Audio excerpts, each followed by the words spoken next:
బుచ్చిరెడ్డిపాలెం మండలంలో ఇసుక అక్రమార్కులు చెలరేగిపోతున్నారు.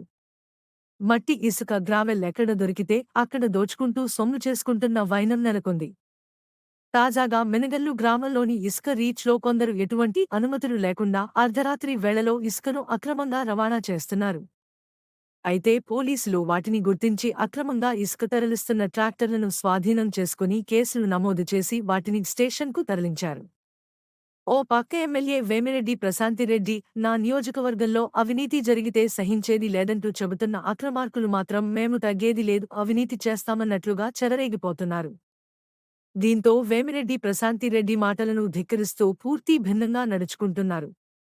దీనిపై ఎమ్మెల్యే వేమిరెడ్డి ప్రశాంతిరెడ్డి ప్రత్యేక దృష్టి సారించకపోతే నియోజకవర్గంలో అవినీతిని కంట్రోల్ చేయడం కష్టతరం అవుతుందని స్థానికులు చెబుతున్నారు.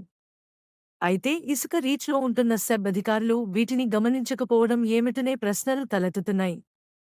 ఇకనైనా ఎమ్మెల్యే వేమిరెడ్డి ప్రశాంతిరెడ్డి, ఉన్నతాధికారులు ప్రత్యేక దృష్టి సారించి అక్రమాలను అరికట్టాలని ప్రజలు కోరుతున్నారు.